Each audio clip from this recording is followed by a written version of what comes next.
Welcome to the Deep Dive. Yeah. This time you're joining us in the world of the Brooklyn Fantasy Basketball Association. That's right. It's week 9. The playoffs are just around the corner on March 24th, 2025, and the competition is fierce. Oh, yeah. We've got league updates, power rankings, and even a chat with former BFBA champion Kyle Knapp, also known as Trader Danny, to kind of paint a picture of what makes this league tick. We're going beyond just scores and stats. Right. We're uncovering strategies, rivalries, and the unique dynamics of this league. Definitely. Think of it like a masterclass in fantasy basketball BFBA style. Absolutely. Let's set the scene. Okay. 8 teams are battling it out for a playoff spot. Mm-hmm.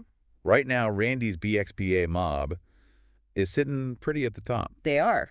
But Donald's Brooklyn Vikings Valhalla are hot on their heels. Oh, yeah. And this is just a taste of what's to come, because next season the BFBA is expanding to 16 teams and introducing conferences. That's right.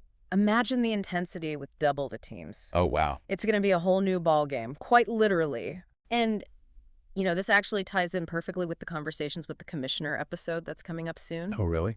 Cedric Lucas, the commissioner, has hinted at some pretty heated discussions about rule changes to accommodate the expansion. Interesting. So you might want to keep an ear out for that. That could shake things up quite a bit. Big changes ahead, but for now, let's focus on this season, and one owner in particular, Trader Danny. Okay. Now, this guy isn't just any fantasy player. Right. He's a former champion back in 2021. Yep. With a ridiculous 72-21-10 record. Whoa.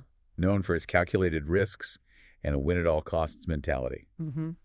Some might call him a fantasy shark. He definitely knows how to play the game. He does. What's intriguing about Kyle, though, is how his approach has evolved over time. Okay. He used to prioritize those big, flashy trades. Yeah. What we call fleece-first trades in the fantasy world. Right. He'd go all in to get the best deal, even if it ruffled some feathers. Yeah. But now he's shifted his focus to finding mutually beneficial trades. Understanding that building relationships within the league is just as crucial as winning. So it's not just about the numbers anymore. Exactly. You see, the BFBA, like many dynasty leagues, isn't just about winning this season. Okay. Dynasty leagues allow you to keep a core group of players year after year. Right. It adds a whole new level of strategy because Right. you're not just thinking about the immediate impact of a trade, but how it affects your team for years to come. Right. So building trust and understanding the needs of other owners becomes a valuable asset. Yeah. And Kyle seems to have mastered that. That makes sense. Yeah. But even with his savvy moves and strategic thinking, Trader Danny isn't having the easiest time this season, is he?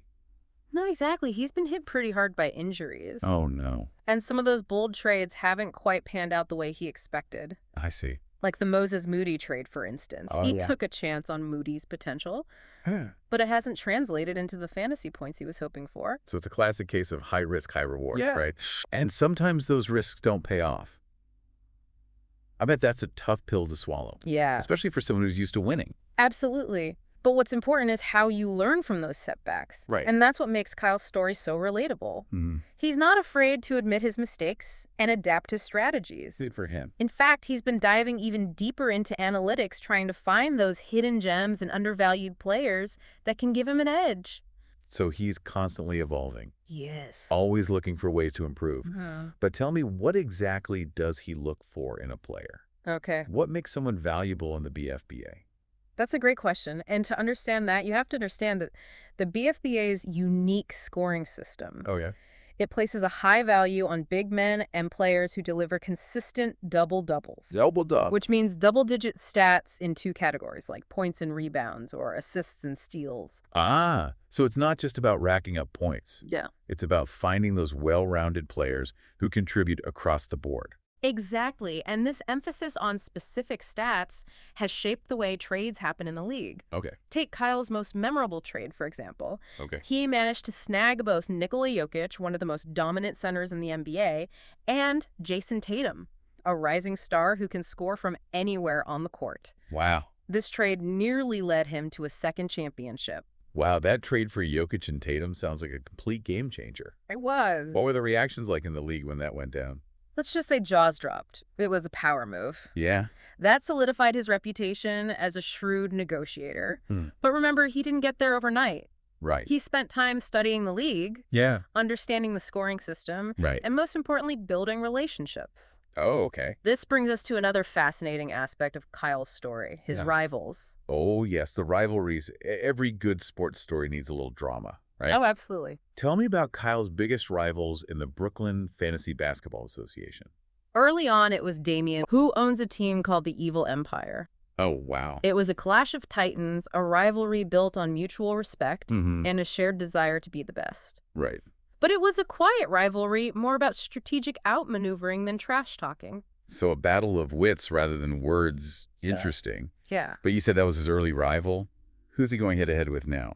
These days, it's all about Randy Okay. and his team, BFBA Mob. Oh, yeah. You see, Randy's a bit of a younger version of Kyle. Okay. He's got that same boldness, that willingness to make those big, risky trades. Mm-hmm. But Randy isn't afraid to let everyone know about it. Oh. The trash talk is relentless. Oh, I can only imagine.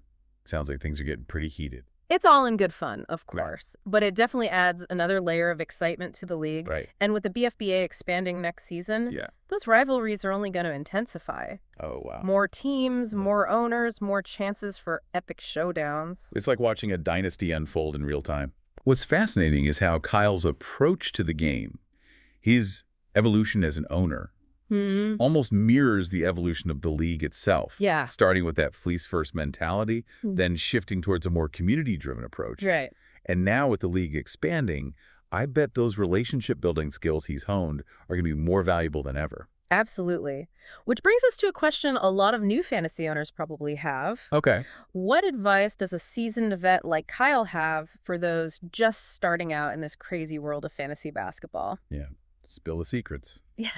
How does one become a trader, Danny? Well, he emphasizes patience. Okay. Rome wasn't built in a day, and neither are championship-caliber fantasy teams. Right. He also stresses the importance of really getting to know your league's scoring system, just like he did with the BFBA's emphasis on double-doubles. Yeah. And don't be afraid to make those bold moves, even if it means ruffling a few feathers. But always keep the long game in mind. Exactly. Build for the future, not just the present. Right. But perhaps his most important piece of advice is the simplest: have fun. At the end of the day, fantasy sports are a game, a way to connect with friends and fellow fans. That's a good reminder. It's easy to get caught up in the competition. It is. But the community aspect is really what makes fantasy sports so special. Speaking of community, did you hear about what Kyle did when he won the championship back in 2021? No. What happened? Did he throw a massive party? He actually split the winnings 50-50 with his opponent in the final. Wow. Jose, the owner of Shake and Bake 2.0. Wow. Really? That's incredible. It is. It just shows that for some people, it's not just about the money or bragging rights. Right. It's about the love of the game and the respect you have for your fellow competitors. Exactly. It's a refreshing reminder that sportsmanship and camaraderie can exist even in the most competitive environments. Right. Now, the Brooklyn Fantasy Basketball Association is a unique league, no doubt. It is. But what can we and you as a fantasy enthusiast take away from all this? That's the million-dollar question, isn't it? What can we learn from the BFBA and apply to our own fantasy leagues, whether it's basketball, football, or anything else?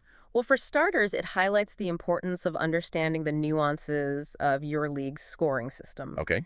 That's the foundation of any successful fantasy team. Right.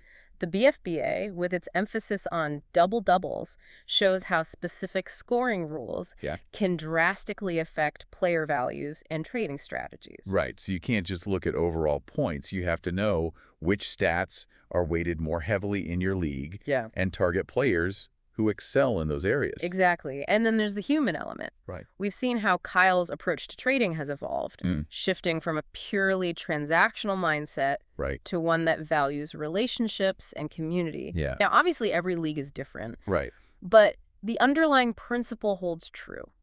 You're saying building rapport with other owners can actually give you an edge. It can certainly open up more opportunities. You're more likely to find those mutually beneficial trades if you have a good relationship with the other owners. And let's be honest, it makes the whole experience more enjoyable when you're playing with people you respect and enjoy interacting with. Makes sense. So it's a delicate balance between the analytical side, crunching the numbers, and the social aspect, navigating those relationships. Precisely. And the BFBA, with its intense rivalries, its expanding landscape, and characters like Trader Danny, provides a fantastic case study for how those elements can coexist and even enhance each other. So as we dive deeper into the world of fantasy sports, it's not just about who has the best draft picks or who makes the shrewdest trades. Yeah. It's about understanding the dynamics of your league, knowing your fellow owners, and finding that sweet spot between strategy and community. And that's a powerful insight for any fantasy enthusiast. It is. Now, before we wrap up our deep dive into the BFBA, Okay. I want to leave you with one final thought to ponder. I love these thought-provoking moments laid on us. In a fantasy landscape increasingly dominated by data and algorithms, how do you find that balance between the analytical and the human? Oh. How do you build a championship caliber team while fostering a sense of camaraderie and sportsmanship within your league? That's the challenge, isn't it? It is. It's like walking a tightrope. Yeah. You need those cold, hard stats to make informed decisions. Right. But you can't forget about the human element, the gut feelings, Right. the connections you have with other owners. It's about recognizing that fantasy sports are more than just a game of numbers. Yeah. They're a social activity, a way to connect with people who share your passion. Right. And sometimes those relationships can be just as valuable as any stat sheet. Like when Kyle split his championship winnings with Jose. Exactly. That's a testament to the power of sportsmanship Yeah. and the sense of community that can exist even in a highly competitive environment. Absolutely. And it brings us back to a crucial point. Fantasy sports should be fun. Yes, they should. It's about the thrill of the draft, the nail-biting finishes, the friendly trash talking. Yeah. It's about sharing those moments of triumph and defeat with people who get it. And those moments become even more meaningful when they're shared with people you respect Right. and enjoy spending time with. So while it's important to hone your analytical skills Yeah. and build a winning team, don't forget to foster those connections within your league. Exactly. Embrace the camaraderie, engage in some friendly banter, and celebrate those shared victories. Yeah. Because at the end of the day, the relationships you build within your league can be just as rewarding as any championship trophy. Well said. As we wrap up our deep dive into the Brooklyn Fantasy Basketball Association, Yeah. I think we've uncovered some valuable insights that go beyond just basketball. Definitely. Whether you're a seasoned veteran or a rookie just starting out, remember that fantasy sports at their core are about passion, community, and the joy of the game. And who knows, maybe someday we'll be diving into your league, Yeah. exploring the strategies, rivalries, and triumphs that make it unique. I like that. Until then, happy drafting, trading, and trash talking. May your rosters be healthy and your championship dreams come true. That's a wrap, folks. Thanks for joining us on The Deep Dive. We'll see you next time for another fascinating exploration into a world of knowledge and insight.